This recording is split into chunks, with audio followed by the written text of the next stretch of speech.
Terima kasih Anda masih bersama kami. Dalam debat pertama calon gubernur dan calon wakil gubernur DKI Jakarta pemilihan tahun 2024. Dan di segmen ini kami akan melanjutkan sesi tanya jawab antar calon gubernur dan calon wakil gubernur.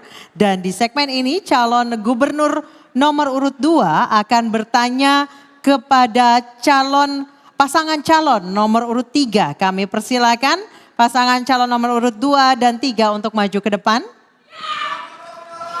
Baik, kami kembali mengingatkan, tenang dulu, kami kembali mengingatkan para pasangan calon untuk melakukan tanya jawab sesuai dengan tema debat, yakni penguatan sumber daya manusia dan transformasi Jakarta menuju kota global. Kami persilahkan kepada calon gubernur nomor urut 2 Bapak Dharma Pongrekun untuk bertanya kepada pasangan calon nomor urut 3 Bapak Pramono Anung dan Bapak Rano Karno atau Sidul. Bapak Dharma Pongrekun kami persilahkan waktunya 1 menit. Pak Pramono Anung, Mas Pram, senior saya, izin bertanya mengenai kebijakan yang Mas Pram sudah sampaikan untuk menempatkan CCTV di setiap RT RW supaya untuk mengantisipasi kejahatan. Mohon bisa disampaikan bagaimana operasionalnya, apakah hal tersebut dapat menyelesaikan kejahatan atau tidak sebaiknya dana tersebut digunakan untuk membangun perekonomian beradab supaya masyarakat perutnya dapat kerjaan, perutnya kenyang, kantongnya isi, sehingga adabnya muncul, ekonomi aman, sehingga Jakartaku aman, tidak perlu lagi menggunakan CCTV. Mungkin itu pertanyaan yang bisa saya sampaikan. Mohon tanggapan dari Mas Pram. Terima kasih. Baik, masih ada waktunya Bapak? Sudah cukup? Baik, selanjutnya kami persilakan pasangan calon nomor urut 3 untuk menjawab, waktunya 2 menit. Silakan. Bung Dharma yang saya hormati, gagasan ide dipasang CCTV di setiap RT RW adalah ide dan gagasan betul-betul ketika kami belanja masalah di bawah. Rakyat ingin mereka menjadi lebih aman, persoalan bullying, kekerasan, pencurian, dan juga yang tidak kalah pentingnya adalah narkoba.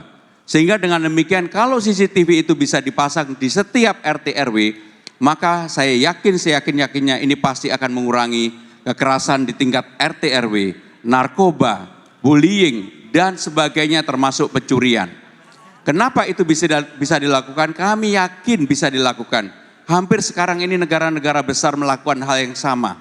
Dan untuk itu Jakarta sebagai kota global harus juga melakukan yang sama. Di samping itu bagi RT RW mereka juga mengeluhkan insentif yang terlalu rendah. Maka kami ingin menyampaikan secara terbuka dalam kesempatan ini, nantinya insentif yang akan kami berikan kepada RT RW akan kami kalikan 2. RT menjadi 2 menjadi 4 juta, RW dari 2,5 menjadi 5 juta. Kenapa itu kita lakukan? Karena mereka sangat membutuhkan untuk itu. Dan yang tidak kalah pentingnya adalah agar laporan atau LBJ penggunaan keuangannya dibuat mudah dan simple. Maka dengan demikian Bung Dharma, kalau ini dijalankan saya yakin bahwa ini akan mengurangi narkoba pada tingkat paling di bawah, kekerasan, bullying, dan pencurian, dan mudah-mudahan ini menjadi hal yang positif bagi seluruh masyarakat karena ini betul-betul diminta oleh mereka ketika kami belanja masalah di bawah. Sehingga dengan demikian ini bukan karena sesuatu yang baru, tetapi memang rakyat membutuhkan itu, RT RW membutuhkan itu. Terima kasih. Terima kasih. Baik, terima kasih. Kami persilakan kepada pasangan calon nomor urut 2 Bapak Dharma Pongrekun dan Bapak Kun Wardana menanggapi dalam waktu 1 menit.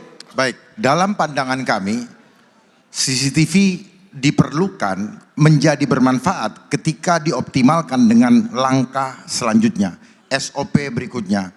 Apalah gunanya ada CCTV tetapi langkah selanjutnya tidak diteruskan dalam pendidikan berikutnya.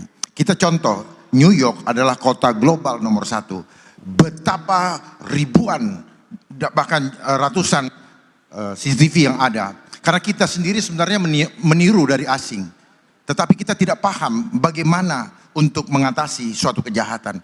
Kunci kejahatan itu ada di persoalan adab yang sudah hilang. Kota global yang sejati adalah kota global yang global itu apa? Dunia, semua. Jadi harus indah untuk semua. Persoalannya regulasi-regulasi yang ada membuat rakyat terhimpit sehingga membuat rasa ketidakadilan akibat kebijakan-kebijakan yang kurang adab. Sehingga menurut kami Baik. Waktu Waktunya habis. Terima kasih. Pak Dharma Pongrekun. Terima kasih, kami persilakan pasangan calon nomor urut 3 untuk menjawab, waktunya 2 menit. Saya menggunakan kata yang disampaikan oleh Pak Dharma tadi mengenai adab. Kalau ada CCTV, maka akan ada pengawasan. Secara pelan-pelan orang yang mau berbuat curang, orang mau berbuat jahat, orang mau melakukan narkoba diawasi secara bersama-sama. Mungkin bagi sebagian orang tidak mau dan tidak suka. Tetapi inilah bagian dari preventif yang harus dilakukan oleh pemerintah dalam hal ini melalui infrastruktur pada tingkat di bawah yaitu RT dan RW. Bahwa hal ini bisa dilakukan, saya yakin pasti bisa dilakukan. Dan untuk itu maka tidak boleh kemudian hanya karena persoalan teknis kita tidak teruskan. Saya Pak Bung Dharma kalau ini diberikan kesempatan pasti saya lanjutkan. Outputnya bagaimana? Harus bekerja sama dengan aparat penegak hukum kalau ada pencurian. Harus bekerja sama dengan aparat penegak hukum kalau ada narkoba. Dan itu membuat swasensor di masyarakat akan menjadi semakin baik. Dan inilah yang diharapkan dengan dipasang CCTV pada RT dan RW. Dan untuk itu, kenapa ini menjadi program kami? Kami serius untuk menangani ini karena ketika kami belanja masalah di bawah, hampir semua orang mengeluh tentang bullying, kekerasan, narkoba, pencurian. Bahkan kalau ini dilakukan maka apa yang terjadi? Orang mau selingkuh pun akan ketahuan. Maka dengan demikian inilah yang akan kami lakukan dan itu yang kemudian saya yakin hal adab yang tadi selalu Pak Dharma sampaikan mudah-mudahan orang yang mau melakukan mereka tidak melakukan. Terima kasih, matur nuwun, matur nuwun. Masih ada sisa waktu, cukup? Cukup. Baik. Baik, kita berikan aplaus dulu untuk kedua pasangan calon gubernur dan pasangan calon wakil gubernur. Dan kami persilakan kepada pasangan calon nomor urut 2 untuk kembali ke tempat. Silakan. Dan tanya jawab akan kami lanjutkan. Kami akan mengundang pasangan calon nomor urut 1 untuk maju ke depan. Dan kali ini pasangan calon nomor urut 3 dan pasangan calon nomor urut 1 akan saling tanya jawab dan menanggapi. Kami persilahkan untuk calon gubernur nomor urut 3. Bapak Pramono Anung bertanya kepada pasangan calon nomor urut 2, Bapak Ridwan Kamil dan Bapak Suswono. Waktu Anda 1 menit, silakan. Kang Emil, Pak Suswono yang saya hormati, pertanyaan saya sederhana seperti ketika Kang Emil tanya saya tadi. Pengalaman Kang Emil sebagai gubernur dan juga sebagai wali kota di Bandung, dan saya yakin bisa hal yang sama juga diterapkan di Jakarta kalau terpilih. Untuk itu pertanyaan saya sederhana, bagaimana Kang Emil dalam konteks untuk SDM transformasi menjadi kota global kepada kelompok disabilitas? Karena perbedaan Jakarta dan Bandung relatif hampir sama. Bagaimana cara menangani dan kenapa itu dilakukan? Untuk itu kami mohon jawaban. Terima kasih. Baik, waktunya